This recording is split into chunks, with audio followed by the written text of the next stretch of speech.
Good morning, students. Welcome to Social Science lecture.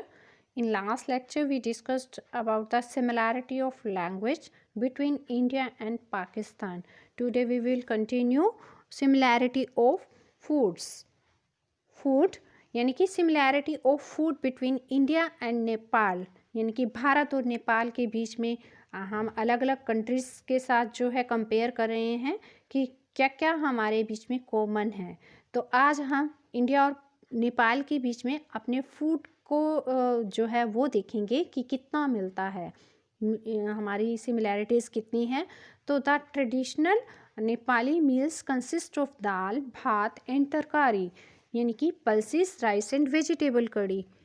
और इसी को हम जो हमारे यहाँ पर क्या कहा जाता है, उसको पुलाव भी कहते हैं, जैसे खिचड़ी टाइप में होता है, तो हमारे यहाँ पर वो सर्व की जाती है। Similar food is serve many Indian household also. और इसी तरीके का भोजन जो है हमारे यहाँ इंडिया में भी जो है परोसा जाता है।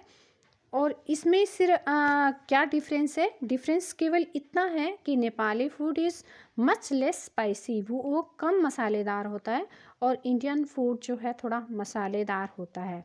The influence of Indian food, जो इंडियन फूड का प्रभाव है वो कहाँ पर दिखता है, is more evident in the southern western part of the Nepal.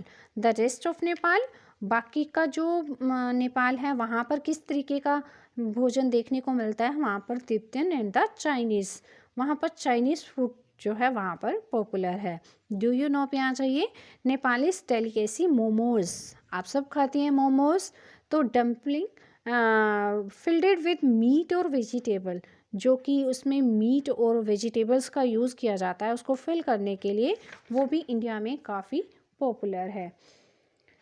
आगे non vegetarian questions of India, यानी कि जो नॉन वेज होता है कुशीन ऑफ इंडिया, नॉन वेज जो यहाँ पर भारत में मिलता है पाकिस्तान और बांग्लादेश में सिमिलर होता है, जिसको कबाब कहा जाता है, वो सबका फेवरेट माना जाता है। डोसा एक साउथ इंडियन डिश है जो कि काफ़ी इम्पोर्टेंट मानी जाती है श्रीलंका कुशीन में।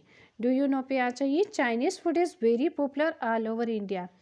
हमारे यहाँ भी चाइनीज़ फूड काफ़ी पॉपुलर है यहाँ इंडिया में, तो but it is very different from Chinese food. लेकिन यहाँ जो चाइनीज़ फूड मिलता है वो वहाँ जो चाइना का फूड होता है उससे थोड़ा सा अलग होता है, डिफरेंट होता है, जो कि इंडिया में होता है।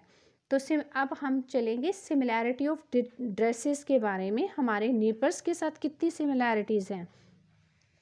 तो यहाँ पर बहुत सारी वैरायटी मिलती है ड्रेसेस की, चाहे वो मैन की हों चाहे वो वुमेन की हों। और हमारे पड़ोसियों देश के साथ, जो पड़ोसी देश हैं उनके साथ क्या क्या मैच करता है, साड़ी यहाँ हमारे कॉमन है, सलवार कमीज़ यहाँ पर हमारी जो कॉमन है, दोनों ही ड्रेसेस कॉमन है इंडिया और पाकिस्तान में। तो साड़ी भी बांग्लादेश में, श्रीलंका में जो है पहनी जाती है, लेकिन जो उनका ट्रेडिशनल स्टाइल है, पहनने का जो स्टाइल है साड़ी का, वो डिफरेंट है ज़्यादातर कंट्रीज़ में। नेक्स्ट आ जाइए, मेखला चादर नॉर्थ ईस्ट इंडिया में डाली जाती है, और यही सिमिलर ड्रेस जो है नेपाल में भी डाली जाती है, म्यांमार में भी और चाइना में भी। म्यांमार में लुंगी और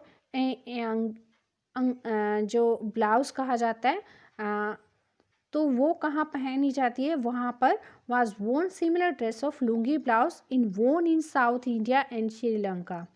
आगे नेक्स्ट है, traditional dress worn in Ladakh Bhutan is quite similar Hanfu of the China में जो हनफू डाला जाता है उसके साथ मैच करता है।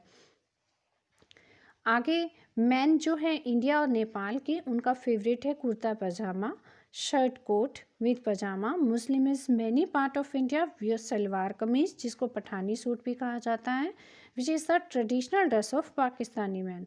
बट द मॉडर्न जनरेशन, आप सबको पता है कि मॉडर्न जनरेशन, आप आज की मॉडर्न जनरेशन हो, तो आपने क्या पहनना पसंद करते हो, हैज़ रिमूव्ड ऑल डिफरेंसेस, सारे के सारे डिफरेंसेस को रिमूव कर दिया है। अब ये uniformly adopted jeans and T shirt, सबने जीन्स और टी शर्ट पहनना शुरू कर दिया है। The similarities in the language, food and dresses that we share with neighbouring country highlights our cultural bond वो किसको दिखाते हैं, हमारे आपसी संबंधों को दिखाते हैं, सांस्कृतिक संबंधों को दिखाते हैं। They act as a unifying bond even in the face of differences, कितने सारे डिफरेंसेस होते हुए भी हम सब एकता के सूत्र में बंधे हुए हैं। इसी के साथ हमारा जो चैप्टर है वो भी कंप्लीट होता है।